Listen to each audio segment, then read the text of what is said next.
বেশ অনেকদিন পর হচ্ছে এই জায়গাটা থেকে ভিডিও স্টার্ট করতেছি। এই টাইলসগুলো অনেক বেশি সুন্দর লাগে। আগে এক সময় এখান থেকে ভিডিও স্টার্ট করতাম। অ্যান্ড ফুয়েল ট্যাঙ্ক এরকম যদি ফুল থাকে একটা বাইকের, তখন মনটা এমনিতেই ভালো থাকে না এই দুর্বিষহ অবস্থাতে। কিন্তু আমার ট্যাঙ্ক কিন্তু ফুল না, আসলে বাইকটা কাত হয়ে থাকার কারণে এরকম দেখাইতেছে। ট্যাঙ্কে মোটামুটি আরও 3 থেকে 4 লিটার তেল ঢুকবে। আমি আর একদিন চালানোর পরে বাইকটার মধ্যে আরেকবার ফুয়েল নিয়ে রাখবো। আমার বাইকগুলোর মধ্যে হচ্ছে মোটামুটি বাকি যেইগুলো আছে সবগুলাতেই ট্যাঙ্ক ফুল। ওই যে দেখেন এবার রিয়েল রিডিং দেখাইতেছে, কারণ বাইক সোজা হয়েছে তো। এর আগে হচ্ছে ভুল রিডিং দেখাচ্ছিল। আচ্ছা, এই এলাকাতে আমি যেদিক দিয়ে বের হই এই রাস্তাটার কাজ হয়ে গেছে। কালকে রাতে হয়তো মাথাটাও ঢালাই দিছে বলে মনে হইলো, কিন্তু দিছে কিনা এখন একটু চলেন দেখে আসি। আর এদিক দিয়ে মনে হয় ভেতরে দিয়েও বের হওয়া যায়, বাট ওই রাস্তাটা আমি চিনি না। ভেতরে দিয়ে রাস্তাটা চিনলে কিন্তু একদিকে খারাপ হইতো না। একটা রিস্ক নিব সামনে দিয়ে। চলেন তো দেখি এদিকে রাস্তাঘাট সব হয়েছে কিনা। এদিকে রোডগুলা একদম সব উপড়ায় ফেলছিল, মানে এই ধরনের গেটের চেয়ে উপরে এরকম পাহাড়ের মতো হয়ে গেছিলো। অ্যান্ড তারপরে হচ্ছে এই যে দেখেন মাটির দাগ এখনও আছে। তারপরে হচ্ছে এই রোডটা ঢালাই দিচ্ছে। প্রায় কত 4-5 মাস আমাদের এই রোডগুলা চলাচল বন্ধ রাখতে হয়েছিল, অ্যান্ড এখন সিমেন্ট ঢালাই দিয়ে দিচ্ছে, ব্যাস ওকে। এটা হলো এই রোডের আপডেট। রোডের নাম আমি জানি না। আর এদিক দিয়ে কোন দিক দিয়ে যেন বের হওয়া যায়, ট্রাই করে দেখি পারি কি না। না হলে আবার ফেরত চলে আসবো। যদিও ফেরত চলে আসলে আর আগের রাস্তা চিনবো না, কারণ যেভাবে ডানে বায়ে মোড় নিতেছে রাস্তা। অ্যান্ড এদিকে মনে হয় রাস্তার কাজ এখনও পর্যন্ত শেষ হয় নাই, কারণ সামনে রাস্তা ব্লকড। সামনে ফুল ব্লকড। অ্যান্ড এদিক দিয়ে বের হওয়া যায় না, এদিক দিয়েও বের হওয়া যায় না। আহারে, এদিকের ফুল রাস্তাটা ব্লক হয়ে গেছে। তা না হলে যাওয়া যায় তো। ওই পাশের রাস্তাও ভালো, এই পাশের রাস্তাও ভালো, জাস্ট এইখানে একটু কাটার কারণে অবস্থা হয়েছে। আরে পেয়ারা যতই পাকুক, ফুলটা যেখানে থাকে ওইখানটা একটু কাঁচাই থাকে। তো ওই অবস্থা হয়েছে এখানে। রাস্তা সব ঠিক করছে, অ্যান্ড এইটুকু ভেঙে আবার রাস্তা নষ্ট করার পায়তারা শুরু হওয়া লাগলো।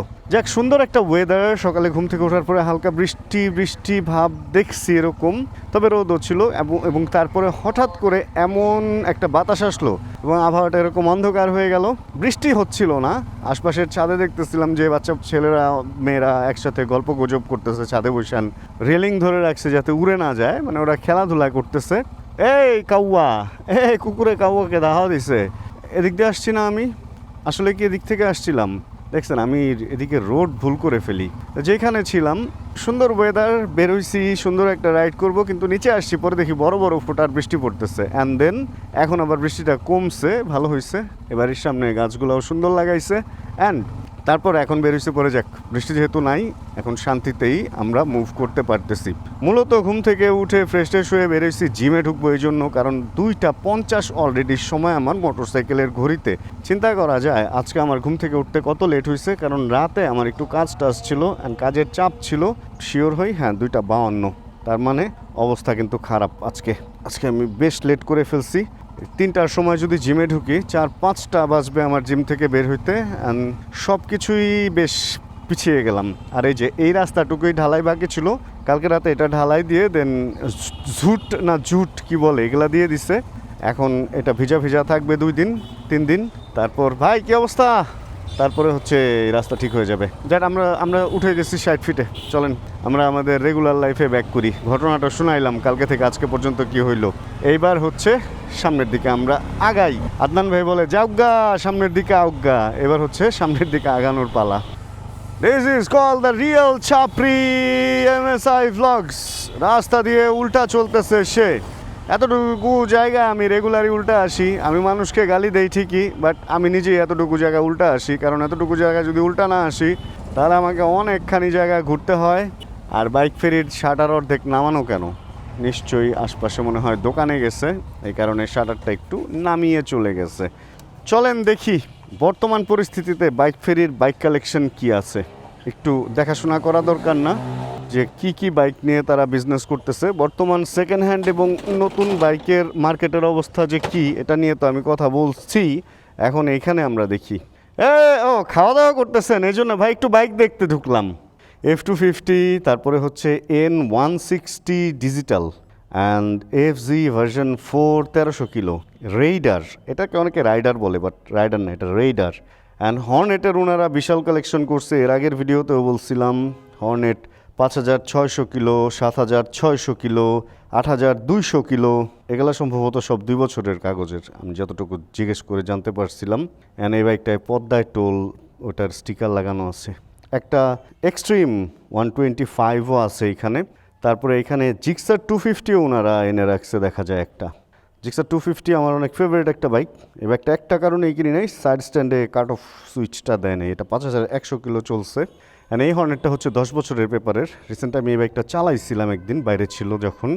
আর জিক্সার তো আরও ছিল। জিক্সার এটা কি, এটা এফআই, অ্যান্ড এর কি এভিএস ভেরিয়েন্ট নাকি নন এভিএস? এটা এফআই এভিএস ভেরিয়েন্ট।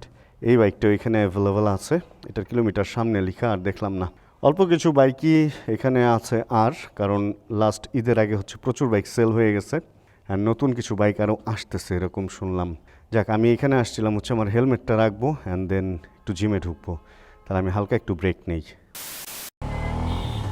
এখন বাজে 5:24। আমি আবার যখন ভিডিও শুরু করতেছি ভাবছিলাম একটু ক্ষুধাও লাগছে, আর আমি জিম থেকে বের হয়েছি।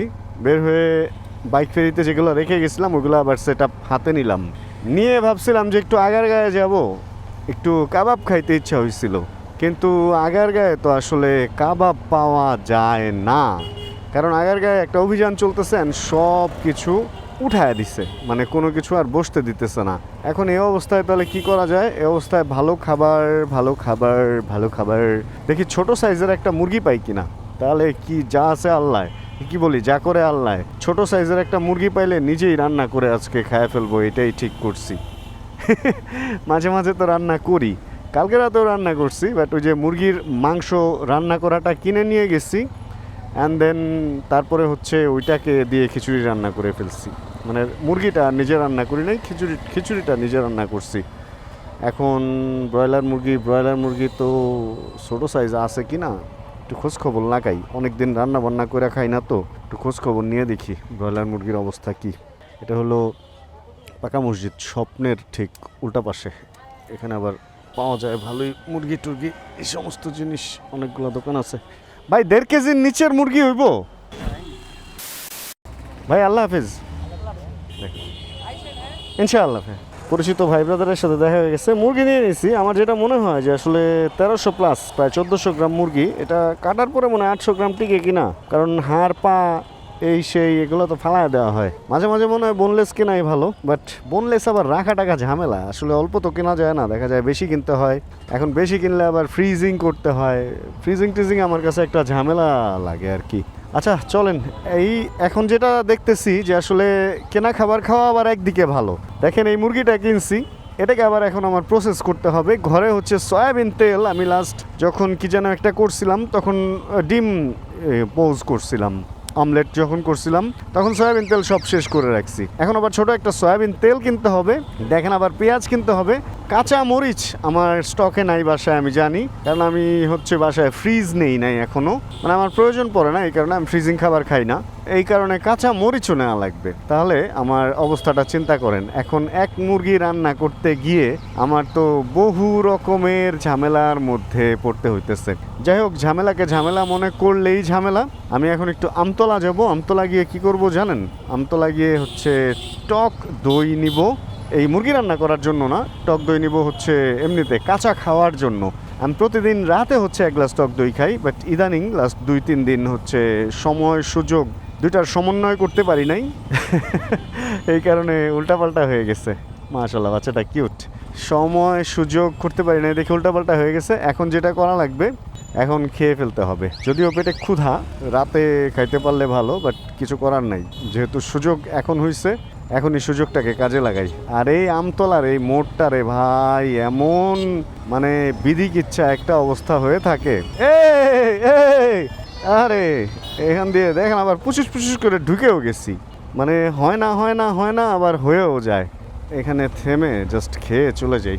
এই ভাই কি খবর, একটু টক দেন না।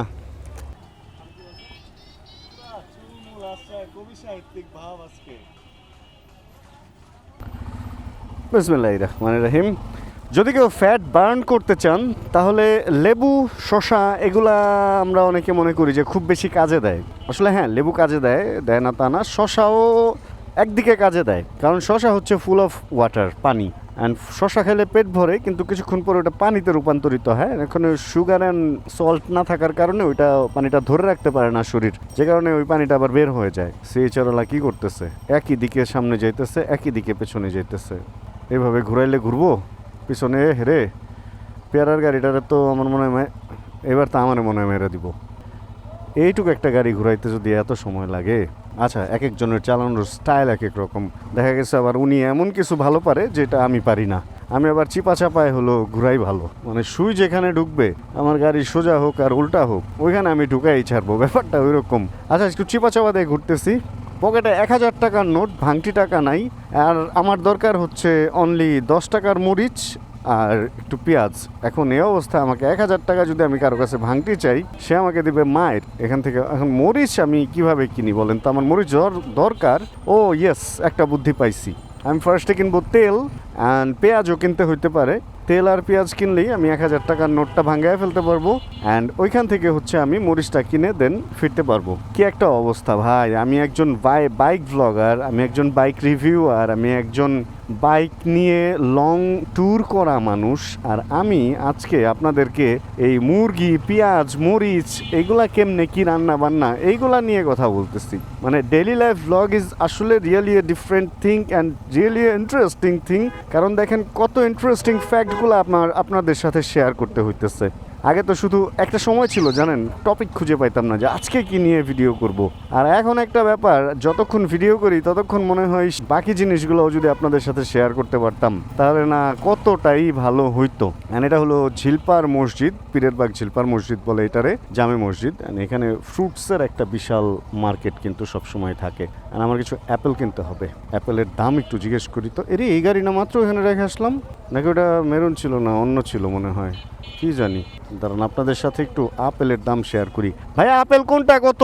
250 আর 250? ও 350 আর 250। একটু দাঁড়ান না সাইডে, একটু আপেল দেওয়া যান আমারে। 350 আর 250, মানে ছোটোটার দাম বেশি। এটা 350 আর এটা 250। আমার দরকার মিষ্টি কম, এটা হইলে হইব। এর থেকে আমার 4-5টা দেওয়া দেন না, একটু শক্ত দেখা। আপনার পছন্দ মতো দেন, একটা আমার পছন্দ মতো দেন, বাকিটি আপনার পছন্দ মতো দিলে হইব। কাঁচা পাকা যেমনি যা খুশি দেন, যেটা কেউ নেয় না ওটা আমার দেন, তাও সমস্যা নেই। কয়টা হয়েছে? 5টা মাপ দিয়ে দিলেই হবে ভাই। একটু 1000 ভাঙ্গায় দিতেইব। হ্যাঁ, এগুলা নষ্ট হয় না। হ্যাঁ, 185 টাকায় কিনে ফেললাম 5টি আপেল। আমি আপনাকে 5 টাকা দেই আর 1000 টাকা দিই। 5 টাকা নেবেন না? ও এটুক ছাড় দিলেন, দামাদামি না করেই জিতে গেলাম আজকে। হ্যাঁ, ভ্যানে তো একটু কমে বেচেন আপনারা। তাহলে আমারা দিলেন হচ্ছে 500, 6, 7, 8, 820 টাকা। ঠিক আছে, হয়েছিল কত? দূর যা হয়েছে হয়েছে। ওই 5 টাকা 10 টাকা বেশি বা কম, কিছু কিছু জিনিস আমি খুব একটা দামাদামি করি না। কেন এটা বলতেছি ভাই? আল্লাহ হাফেজ। খেয়াল করবেন, ছোট জিনিস পেঁয়াজ, মরিচ এই ধরনের যারা খুচরা বিক্রি করে, আমি তাদের সাথে দামাদামি করি না। কারণ কি জানেন, এই পেঁয়াজ মরিচটাই যখন একটা বড় হোটেলে যাবে, রেস্টুরেন্টে যাবে, আপনি ওইখানে খাবেন, 50 টাকার কফি খেয়ে 200 টাকা টিপস দেন না? অনেকেই দেন। তো আসলে আমরা যারা দরিদ্র, যারা হলে আমাদের কাছে পাওনা থাকা উচিত বা দাবিদার, তাদের সাথেই আমরা সবসময় করি অন্যায়। তাদের কাছ থেকে আমরা শুষে নিতে চাই। একটা পাতিল, একটা যারা ফেরি করে বিক্রি করতেছে 2 টাকা 5 টাকা কমানোর, হ্যাঁ 2 টাকা 5 টাকা কমানোর জন্য আমরা অনেক বার্গেটিং করি, তাই না? বাট আসলে ঠিক না ওইটা। কারণ যারা একটু অর্থের দিক থেকে কম, তারাই তো আপনার দাবিদার। ইসলামে এরকমটাই করা হয়েছে, ফেতরা জাকাত দেওয়ার ব্যবস্থা করা হয়েছে। আর যে কিছু করে খাওয়ার চিন্তা ভাবনা করতেছে, তাকে যদি আপনি একটু হেল্প করে তার বিজনেসটা একটু বড় করার জন্য সুবিধা করে দেন, এই ব্যাপারটা বেশি ভালো হয় না? এই কারণে আমি এই ছোটোখাটো জিনিস যখন কিনি, 200, 100, 500, মানে অল্প টাকার জিনিস যখন কিনি, তখন আমি দামাদামি কম করি। আমি বড় জিনিস কিনতে গেলে দামাদামি করি, চেষ্টা করি একটু অল্প দামে কেনার জন্য, বাট ছোটো জিনিসে না। আর এখানে একটা দোকান বসে যেখানে হচ্ছে বিভিন্ন রকমের চার্জার, পুরানো বই অ্যান্ড ইউজড জিনিসগুলা বিক্রি হয়। অ্যান্ড এইগুলাকে কেউ চুরির জিনিস ভাইবেন না। কারণ কি জানেন, এগুলা চুরির জিনিস না, এগুলা হচ্ছে ওই যে আমরা বিক্রি করে দেই না, ভাঙ্গা মোবাইল এই সেই অমুক তমুক ভালো জিনিসগুলা ওরা কালেক্ট করে অ্যান্ড কালেক্ট করে দেন আবার অন্য মানুষকে ব্যবহারের সুযোগ করে দেয়। ধরেন আপনার একটা মনিটরের পাওয়ার যেটা সাপ্লাই ওটা নষ্ট হয়ে গেল, বিপদ তো আপনারই, তাই না? পাবেন কই? কিনতে গেলেও অনেকগুলা টাকা যাবে। বাট এখানে আপনি সেকেন্ড হ্যান্ড দেখা গেছে ভোল্টেজ মিলা যদি অন্য কারো মনিটর নষ্ট হয়েছিল তার অ্যাডাপ্টারটা পেয়ে যান, তাহলে অল্প টাকায় একটা ভালো ডিল। হ্যাঁ, এই হচ্ছে ব্যাপার। আচ্ছা, এখানে কিছু ভ্যান বসে, এটা হলো শিমুলতলা মসজিদ। এইখানে আমি মনে হয় পেয়ে যাব হচ্ছে মরিচ, আর পেঁয়াজটা আমার কিনতে হবে অন্য জায়গা থেকে। পেঁয়াজ মনে হয় ঘরে আছে, আর পেঁয়াজ অত জরুরিও না। ভাই মরিচ লাগবো আমার, 10 টাকার মরিচ দিয়ে দেন না আমারে। 10 অল্প মরিচ লাগবো। এত হর্ন কেন? 20 টাকা আছে, 10 টাকার নোট 5। আর 10 টাকার লেবু দিয়ে দেন। লেবু কত করে? পিসটাতে 10 টাকা হলেই তো হয়েই তো গেল। নাহলে আরও কত কিছু আছে নেওয়ার। ভাঙটি না থাকলে আর কি করার। ভাইয়ের কাছে ভাঙটি ছিল না, বলতেছে ভাঙটি দেওয়ার জন্য। এখন আমার কাছে 20 টাকার নোট, এখন 10 টাকার একটা লেবু নিয়ে নিলাম, শেষ ঘটনা। ভাই আল্লাহ হাফেজ। এবার কোনো একটা দোকান থেকে কিনবো হচ্ছে তেল আর পেঁয়াজ। আমার ঘরে আছে, আমার মনে পড়ছে। জাস্ট তেলটা কিনে দেন চলে যাব বাসায় আমি। ইয়ো ইয়ো ইয়ো ইয়ো ইয়ো চলে আসছি ঘরে। তেলও একটা কিনছি, কি কোম্পানির দিছে জানি না। স্টারশিপের তেল বেরোইছে, স্টারশিপের তেল দিছে। যাই হোক, আমার কিচেনের অবস্থা বেশি একটা গুছালো না, বাট তারপরে আপনাদেরকে নিয়ে আসলাম। এখন আমার এটা হলো পুরো ডিফারেন্টভাবে সেট আপ করা। অ্যান্ড রাতে আমি রান্না করছিলাম খিচুড়ি, একটু আছে, একটুকু এখন খেয়ে দেন মুরগিটা বসায় দেবো। রাত আর কালকে এই মুরগিটা আমার হয়ে যাবে। তাহলে আমরা এই ভিডিওটা থেকে এখানে বিদায় নিয়ে হোপ রাখতেছি ভিডিওটা আপনাদের ভালো লাগছে। আমি জানি না কেমন লাগছে, ভালো লাগলে একটা লাইক দিয়ে দেন। চ্যানেলে যদি নতুন হন সাবস্ক্রাইব করে আমাদের ফ্যামিলি মেম্বার হয়ে যান। জানাবেন কে কোন জায়গা থেকে ভিডিও দেখছেন। অ্যান্ড যতক্ষণ পরবর্তী ভিডিও নিয়ে আবার আমি না আসতেছি, ততক্ষণ ইনশাআল্লাহ আমরা থাকবো ভালো, তুমি এখানে থাকো। আমরা থাকবো সুস্থ, তুমি এখানে থাকো। অ্যান্ড তুমি আপাতত নিচেই থাকো।